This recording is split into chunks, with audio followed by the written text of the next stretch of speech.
आज सब लोग भर भर के गोल्ड, सिल्वर, ईटीएफ, स्टॉक्स में इन्वेस्ट करने की बातें कर रहे हैं। लेकिन बड़े इन्वेस्टर्स जिन लोगों ने अपने पैसे काफ़ी कैश में रखे हैं, ऐसी वॉर वाली सिचुएशन में, जिस वॉर की सिचुएशन में ऑयल के लिए लड़ रहे हैं लोग, अगला वॉर जो होगा वो इस ऑयल वॉयल के लिए नहीं होगा, ना ही किसी एसेट क्लास के लिए होगा। जिस एसेट क्लास पे बड़े बड़े दाव लग रहे हैं, बहुत सारे पैसे लगाए जा रहे हैं, वो आपके और मेरे सोच के बाहर है। हम नॉर्मल जो पब्लिक बैठी हुई है, उसने उतने पैसे उस पर लगाए भी नहीं होंगे, क्योंकि अब जो मैं नाम लेने जाने वाला हूँ उसके बारे में आपको पता तो सब कुछ है।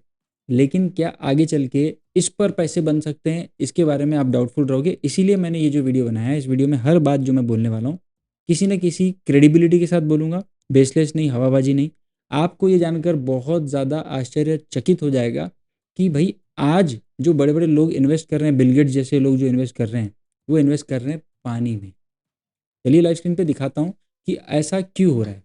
ऐसा क्यों हो रहा है ये समझने से पहले आपको ये समझना होगा कि कुछ ही सालों पहले हमको ये लगता था पानी जैसी चीज़ बिकेगी कैसे, ये तो फ्री में अवेलेबल है, सब जगह मिलता है, क्यों बेचेगा कोई।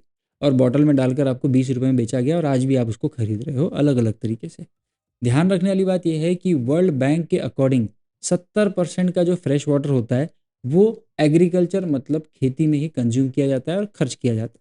तो सोचो, जो आप खा रहे हो, जो भी चीज़ें आप खा रहे हो, चाहे सब्जी हो चाहे अनाज हो, इन सारी चीज़ों में 70% कंपोनेंट जो है, बेस कंपोनेंट जो है, वो पानी है, जो यूज़ होके आपको फिर ये सब्जी या अनाज के तौर पे मिल रहा है।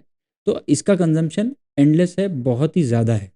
तो आगे चल के अगर इस चीज़ की डिमांड बढ़ती जाएगी तो वाटर का सप्लाई तो ऑलरेडी लिमिटेड है, कोई अनलिमिटेड है नहीं। तो डिमांड बढ़ेगी वाटर की और सप्लाई होगा कम, तो आप समझ ही सकते हो कि इन्वेस्टमेंट वाटर में क्यों की जा रही है। इसके बारे में अगर आपको कोई एक न्यूज़ आर्टिकल में दिखा भी दी तो जानकर आपको आश्चर्य होगा कि ये सीएमई ग्रुप का एक फ्यूचर्स ट्रेडिंग भी लॉन्च किया गया है, जो कैलिफोर्निया में वाटर इंडेक्स के नाम से चल रहा है।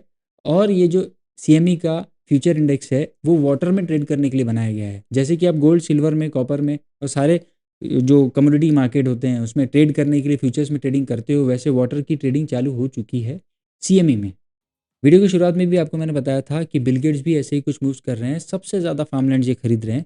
एक रिपोर्ट्स के अकॉर्डिंग मैं आपको लाइव स्क्रीन पे दिखाता हूँ।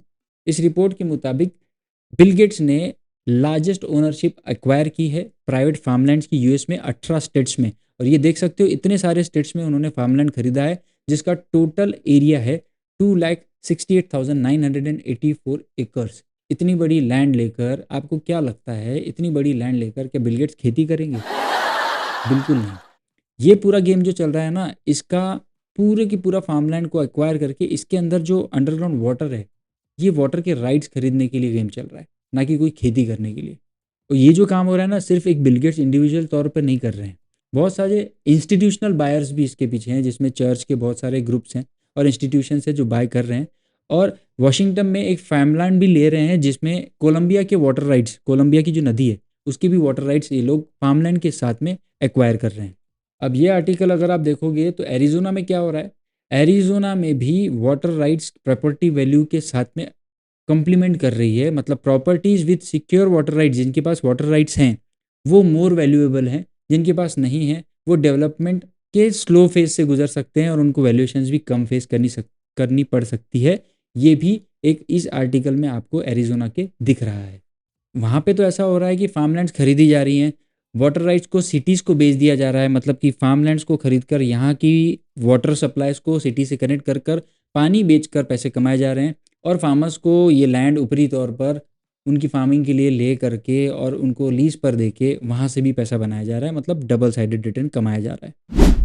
और अगर आपको ये अभी भी लगता है कि ये जितनी भी चीज़ें हो रही है वो बहुत दूर की बात है, इंडिया पे उसका असर नहीं पड़ेगा, ये बहुत दूर के फ्यूचर की बात है, तो और एक चीज़ आप देखो, ऑस्ट्रेलिया में क्या हो रहा है। ये ऑस्ट्रेलिया की गवर्नमेंट की वेबसाइट है। इस ऑस्ट्रेलिया की गवर्नमेंट की वेबसाइट पे क्या लिखा हुआ है आप देखिए। इस वाली प्रॉपर गवर्नमेंट की साइट में लिखा हुआ है कि यहाँ पर वाटर मार्केट्स के राइट्स बेचे जा रहे हैं और वो राइट्स में आप एक्स्ट्रा वाटर बाय कर सकते हो, supplement there income through water selling. Water selling जो आप कर रहे हो उससे आप एक्स्ट्रा अपनी इनकम जनरेट कर सकते हो। वाटर को एक जगह से दूसरी जगह पर ट्रांसपोर्टेशन करके जैसे पहले बेचे जा रहा था, अभी भी ये वाटर सप्लाई को यहाँ से वहाँ बेच कर पैसे कमा सकते हो। ये ऑस्ट्रेलिया की वेबसाइट, गवर्नमेंट की वेबसाइट में भी लिखा गया है। बात समझने लायक अभी सिर्फ ये है दोस्तों कि मैं गोल्ड के बिना, जो भी मैं फ्यूचर्स में ट्रेडिंग कर रहा हूँ कमोडिटी मार्केट में, ऑयल हो, गोल्ड हो, कॉपर हो, जो भी चीज़ हो, इनके बिना जी सकता हूँ। एक प्रकार से मैं ऑयल के बिना, क्रूड ऑयल के बिना भी कोई ना कोई सब्सटीट्यूट निकाल के जी सकता हूँ, लेकिन पानी, इसका कोई सब्सटीट्यूट नहीं है। ये देख रहे हैं बड़े बड़े बिल गेट्स और इंस्टीट्यूशनल बायर्स, और नेक्स्ट इन्वेस्टमेंट इसमें कर रहे हैं। आपको क्या लगता है कि ये सारी जानकारियां जो है वो क्या आपके सही में काम आएगी, या आपको क्या लगता है इस बारे में कि ये जो वाटर की इन्वेस्टमेंट्स है ये कहीं फ्रूटफुल होगी इन इन्वेस्टर्स के लिए, या सिर्फ ये हवाबाजी है?